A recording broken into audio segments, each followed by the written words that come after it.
Opioid abuse has been a public health crisis in Virginia for years, and addiction problems have worsened during the pandemic. Today's program will introduce you to people on the front lines in the fight against addiction, and we'll meet people who have used and abused opioids but are now finding a new way forward to a better life.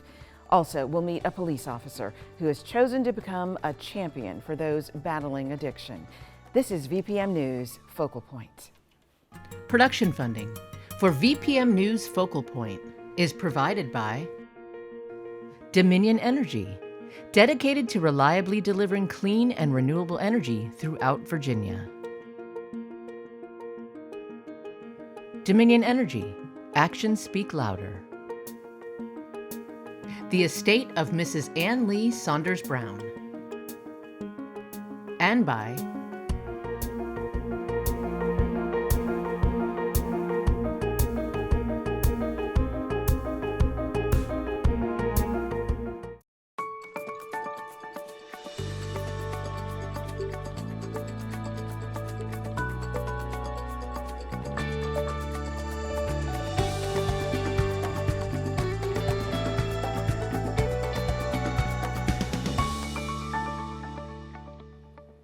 Thank you for joining us for VPM News Focal Point. I'm Angie Miles. Our program today is about recovery, what that looks like for individuals and communities working to rebound from opioid addiction. First, here's a quick snapshot of news from around Virginia. In the nation's capital, Judge Ketanji Brown Jackson has made American history, becoming the first ever Black woman Supreme Court Justice. Both Virginia Senators Mark Warner and Tim Kaine voted to confirm Jackson. Statewide, public transit systems are now on the fast track for upgrades. The overhaul will be funded by $232 million in federal dollars from President Joe Biden's bipartisan infrastructure law. In Richmond, Governor Glenn Youngkin has signed more than 100 bills into law. He also rescinded a 2021 executive order banning single-use plastics from state agencies, colleges, and universities. In Southwest Virginia, Suboxone is in short supply as some pharmacies decline to carry the medication, despite federal mandates. The drug helps people overcome opioid addiction. From Fairfax to Lynchburg, Virginia police officers are finding new ways to save lives by donating bulletproof vests to Ukrainians who are fending off deadly Russian attacks. The protective gear and supplies drive, organized by Richmond nonprofit Lift Up Ukraine, continues. Find more local and national stories at vpm.org/focalpoint. During the pandemic, fatal drug overdoses skyrocketed in Virginia. Officials say the rate increased 42% from 2019 to 2020. The state is on track this year for another record-breaking number of drug deaths, according to a report by the state's medical examiner's office. Virginians from the Blue Ridge Mountains to the Piedmont region continue the fight against addiction. We hear from them now. Virginia's struggles with opioids were shown in the hit Hulu miniseries Dopesick. The docudrama focuses on how federal prosecutors went after Purdue Pharma for using deceptive marketing to get Appalachian communities hooked on OxyContin in the late 1990s. One of those relentless prosecutors was Rick Mountcastle. I saw pretty early on that the way Purdue Pharma had marketed that drug was wrong. They lied about it. Mountcastle says he was determined to hold OxyContin's maker accountable because of his obligation to his community. A lot of young people were addicted to OxyContin. A lot of young people were committing crimes to get money to buy OxyContin off the street. In 2007, Purdue Pharma and 3 of its top executives pleaded guilty to criminal charges that they misled the public, doctors, and regulators about the addictiveness of Oxy. People who are addicted to opioids, they will do just about anything to avoid withdrawal, or dope sickness as it's called. While Mountcastle fought in the courtroom, John Shinholzer fights addiction in the recovery room. We're recovering people, trying to help people recover. Based in Richmond, the McShin Foundation uses a peer-to-peer approach to substance use recovery. Most of the staff, including Shinholzer, are in long-term recovery. He says they're hope dealers. Recovering people all have a purpose. And if you can find that purpose and live your purpose, You never have to look back on active addiction. McShin has had tremendous impact not only in Virginia, but across the nation. We just trained a powerful group of people in West Virginia for the whole state. We have technical assistant contracts for the state of Arkansas. Our curriculum is accepted in Connecticut, New York. Justin Lewis is facing his drug addiction at McShin. He's part of their 28-day recovery program. What is addiction? It's a nasty disease, like it's toxic. I've been dealing with it my whole life. I started using when I was like 10 or 11 and got out of juvie at 13. I started using harder drugs. By the age of 17, I was a heroin addict and didn't even realize I was using heroin. Lewis says this is the first time he's been open about his struggles. I felt like there was a stigma, like if I was honest about my addiction or things I've seen or been through in my mental health, like they would just judge me. Or with legal stuff like probation, I felt like if I was honest about mental health and my drug addiction, that they'd keep me on longer, and or for court, I'd get more time. Shinholzer and Lewis go way back. They met when Lewis was 13. He's doing the long program. See, I knew Justin before he had a tattoo. Yeah.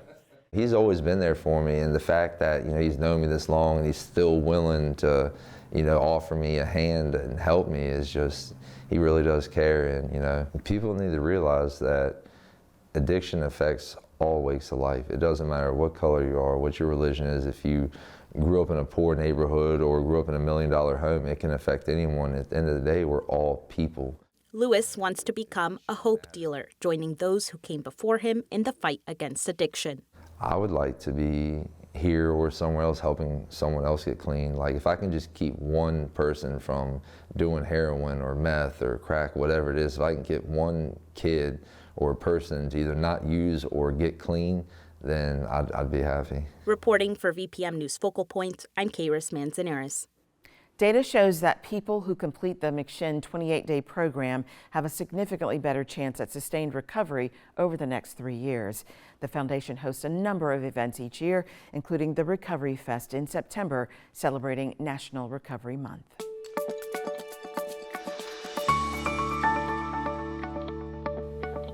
Opioid abuse is a national health crisis. Virginia is far from immune, but there are people working to help the country, to help Virginia to confront the crisis and begin to heal. One of those people is Dr. Carlin Raffy. She is a Virginia Tech researcher whose work takes her statewide. Much of her effort is centered on Southwest Virginia, which has been devastated by opioid abuse. Dr. Raffy joins us in the studio today. Welcome, Dr. Raffy. Thank you for having me. So you actually worked formerly at VCU, and a colleague there, Emily Zimmerman, and yourself have been working in Martinsville. Correct. Now we know in Martinsville, they had the unfortunate distinction of being rated the #1 place in the country for opioid prescriptions per capita, almost 400 per 100,000 people in 2017. That's high. Talk about the resilience that you see there and other places and people wanting to really take charge of this situation. They've really taken the bull by the horns, if I might say so. But I think this is happening in communities all over Virginia. There are many coalitions that have come together to address the issue, to seek help. So once Martinsville realized the extent of the problem they had with opioids, they formed a task force, and that task force invited Engaging Martinsville, our community academic partnership there, to help them evaluate the issue systematically and develop strategies to address the issue. Okay, so with your expertise and $200,000 in federal funding through AmeriCorps, you set out to help the community craft its response. 4 pivotal points, goals that they chose they wanted to focus on. What are those? The first was to set up a continuum of care for individuals coming into the emergency rooms in the hospitals that serve that area. Get those individuals into the hands of peer counselors who then would link them and connect them back to the Community Services Board, where they would receive ongoing care for their substance use problem. And when you say peer counselors, we're talking about people who have themselves battled opioid addiction. Correct. And they are in recovery and they're there to help the next person who needs a hand. Absolutely. Okay. Drug courts, that's a second one, right? Right. So the community had been thinking about bringing a drug court for some time. That court opened this year. And drug courts, which help people to move towards treatment rather than moving towards incarceration. Absolutely, very Okay. important. Okay, and then the final two things deal with prevention efforts. What are those? So they have established now within their school systems a prevention education program that now is being taught in all of the schools in Martinsville and in Henry County. And in addition to that, they needed to get the word out to the community for those who need help and were seeking help. And so they developed an awareness campaign that they implemented as well. Very good. Thank you so much for joining us today. That's Dr. Carlin Raffy, a Virginia Tech researcher who is specializing in helping communities to rebound from opioid addiction problems. Dr. Raffy updated us on efforts to help Virginians recover from opioid addiction. In our People of Virginia segment, we asked individuals their opinion about what can be done to help those struggling with addiction. First of all, understanding what rehabilitation is, what detoxing is, and understanding that that's a very big stage in people changing, and it's a long, hard process. You know, criminalization is the worst thing possible, but whether or not we have the resources to do what's needed, I don't know. Maybe external help outside of those facilities where maybe people could check on them every now and then. Maybe it ain't even gotta be every day, but I think just being able to help people would be the best thing, I think, for this area. We enjoy hearing Virginians' views on this topic and others. We invite you to share your opinions on our website at vpm.org/focalpoint.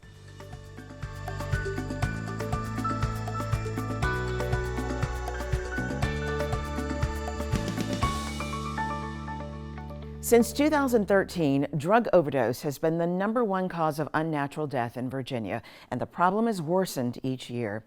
One intervention that has made a quantifiable difference is the anti-opioid drug naloxone, sometimes referred to by the brand name Narcan. In places where first responders and family members have learned to use naloxone, drug deaths have dropped precipitously. But there is much more happening to address Virginia's public health crisis. Virginians are banding together and finding new answers.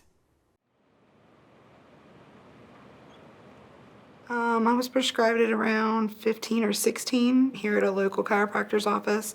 Me and my dad were preparing for a softball game in the backyard, and I broke this bone right here underneath my eye. Crystal Songer remembers her first prescription for opioids. And he prescribed me Oxycontin 20s, and I fell in love from there. It was like a warm, fuzzy blanket. So I kind of continued from there, from that doctor on to another, up till I was 18, and I just kept a constant prescription. When I finally hit my rock bottom, I had lost my home. I was living on a riverbank. My husband was being arrested. I was getting food from a food bank that was maybe expired, maybe not. I was having to take showers in the river. I was scared I was going to overdose and nobody was going to know where I was. When I found out that I was going to have another baby, I decided, this is it. You can't keep doing this. You can't keep living this way. You have lost so much money and so many people. If you don't change now, you'll probably die.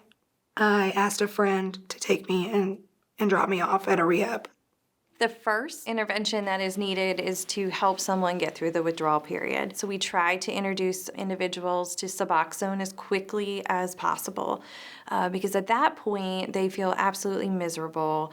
It's like the flu on steroids. They have diarrhea, they're throwing up, they're aching, their bones sometimes feel like they're shattering, they feel terrible. If someone can get Suboxone, about a half an hour, 45 minutes, they already start to feel better. I don't think that the community was prepared, and I don't know how you would prepare for so many people to be ill. In 2020, we lost 56 people in Martinsville, Henry County area, and those are our neighbors. Those are our loved ones. The school system, because there are so many people that are in active use right now, the children need some extra care and attention, making sure that they are getting their needs met. We also have folks that live in some tent communities where they've lost housing, they've lost their jobs, and so they don't have any resources. And so we're trying to help folks that don't have shelter, don't have food, don't have clothing. Crystal Songer is there helping as well, now a peer recovery counselor, advising people who might have arrested her in the past and sitting with people who are trying to get clean, as Crystal is today. I know how bad they feel when they're waiting to talk to somebody. And if I can get them out of withdrawal so they don't walk out of our office and use, I'm changing lives every time I go into that ER and share my story, or I'm sitting in that next room sharing my story, and somebody says, I was going to use the other day, but I thought about you. And I'm like, wow, that touches me. Stacy Hicks is living a changed life today as well. Collecting litter and cleaning up at the courthouse are jobs she's thankful to be doing. When I got in trouble with the law, I was worried about how much time I would get, if my family would be mad at me. She's one of hundreds of people in her county serving time for drug convictions by going to work instead of going to jail. The Russell County Community Work Program allows nonviolent offenders to spend their incarceration on a work crew out working in the community instead of being incarcerated. Well, it saves the county a ton of money on housing inmates. It saves the county on work, like the trash sites, the animal shelter, paint buildings. 1 year it saved $1 million in work costs. When I first came here, I came from a county that didn't have a work program. And in the beginning, I'm like, well, I don't know about this. But it changed the way I think about it, to be honest. This program has changed the way I view drug abuse. You get to know the people who are in the program, and you look at them differently. And it gives them a second chance to give back to our community, which to me is a win-win. When we first started this program, it was hard to get people to buy into it. People want you to be hard on crime. And all I could say about that is they need to be in the work program one day, because there's nothing easy about it. Some of them still live at home in their bad situation. I don't know how they do it, going right back out to that issue. But they stay sober. They do everything that we expect of them, and they don't have an issue with it. They're thankful to be home. Missy Carter coordinates Russell's work program, as well as the county's drug court, which emphasizes treatment over jail time. Carter says she's learned that treatment and mental health care are both essential for every person dealing with drug abuse. I think in late 2017, we met with Wise County and helped them, gave them all the things that we had stumbled upon. And they started a program which has done great. And since then, we've helped about 7 other counties. Most recently, Washington County just started a program, got their first people sentenced last month. So it's pretty exciting. Wise County started its Wise Works program in 2018 and reports that so far, they've saved nearly $3 million through decreased incarceration fees and increased help at work sites. In Russell, Stacy says, Yes, I think every county should have a program like this. I mean, it really helps people. My family's proud of me. I'm proud of myself. I've been clean 17 months. I have a better relationship with my daughters. The program has changed my life because I'm around positive, clean people. I get to clean the courthouse. I get to pick up trash every day, be outside. Then I get to go home and be with my kids. Virginia's Department of Health says opioid overdose claimed the lives of 4 Virginians every day in 2020, and the pandemic has made abuse and overdose much worse. Opioid abuse has become even more treacherous because of drugs being laced with deadlier fentanyl and some users transitioning to heroin or meth. The state is just starting to receive funds generated by legal action against drug companies for the ways they manufactured, promoted, or distributed highly addictive and potentially lethal opioids. We got a $500 million settlement that is coming to Virginia, one of the largest opioid settlements in the country. That money is going to go to the localities, so we're hearing from localities what are some areas we could put resources in. We have the Opioid Abatement Authority that's headed up by Senator Pillion, which my office will be advising legally on. And so a lot of it is getting money to the localities, what are the best practices, so they can actually do the best treatments, because at the end of the day, we all want the same goal.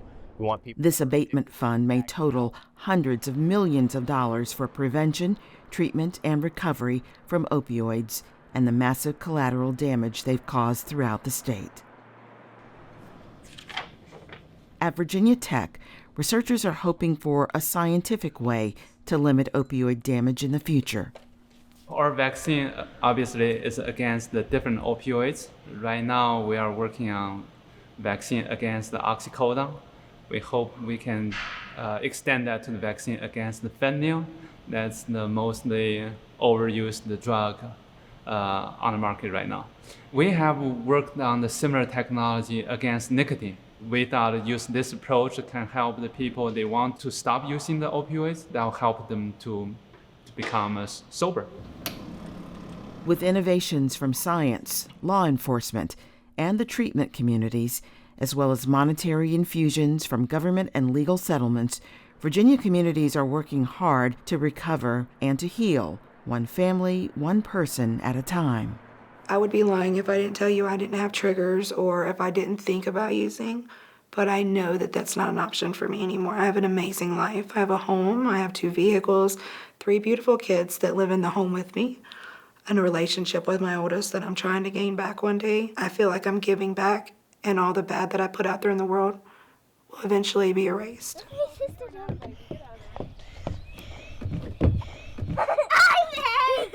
All right, go. Next one. Next one. All right, cross Sissy, cross it. For those dealing with addiction-related issues, Virginia's Revive program can connect you with resources related to the anti-overdose drug naloxone. Find links to helpful information on our website, vpm.org/focalpoint.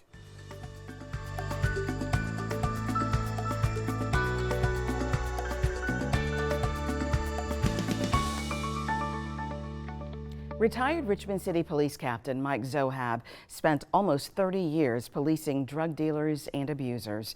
He says the experience changed his views on drug use. Today, he leads the Virginia Recovery Foundation, which offers free access to drug treatment programs statewide and provides scholarships for former users who want to pursue a degree and become recovery professionals. I started with the Richmond Police Department in 1988. I was doing a surveillance in a heroin area here in Jackson Ward. I watched a young lady, she had to be in her late teens, and she went through the gutter and was picking up needles to find a needle to use, and she was at least 7 months pregnant. That was their life. But the thing that we're going to do next is we're going to look at the common themes and barriers and what resources don't exist that we could add. There was a movement in Boston. It's a small town police chief who started letting people come in, approach any policeman and we'll help get you into treatment. And I was like, well, why can't we do that? And I got the Richmond Police Department, my cell phone number, my personal cell phone number, 24 hours a day. We would send someone to an emergency room if they overdosed or to a safe location to see if we could interest someone into seeking treatment. And the first year that we turned the lights on, we placed 72 people in drug treatment in a 12-month period of time. I got 2 books in there. We wouldn't take somebody that has cancer and was stealing and robbing in order to get their cancer medication, right? We wouldn't look at them as society as being morally flawed. We would look at them as having a deadly illness and they desperately need treatment. So when you have somebody like Mike Zohab, who comes from a background of being on the street, boots on the ground, and seeing that the issue is not with the individuals that live in our society, the issue is with how we get them connected to the proper resources.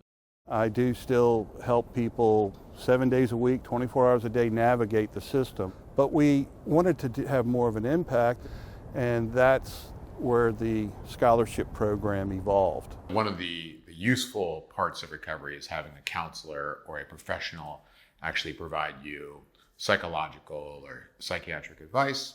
And it's especially powerful if that person has had the experience of recovery.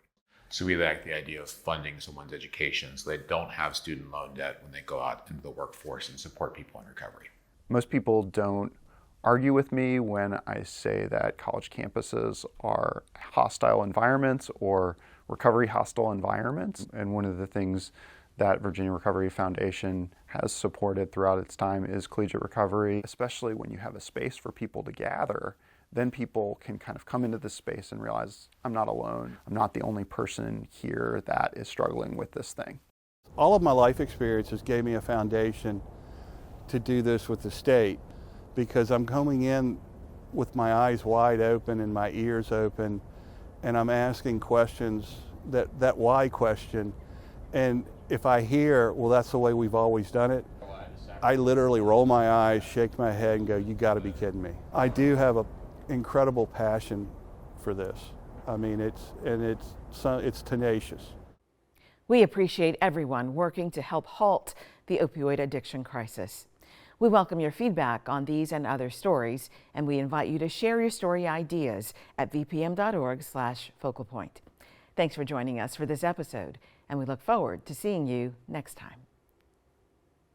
Production funding for VPM News Focal Point is provided by Dominion Energy, dedicated to reliably delivering clean and renewable energy throughout Virginia. Dominion Energy, actions speak louder.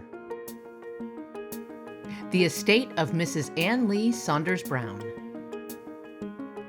And by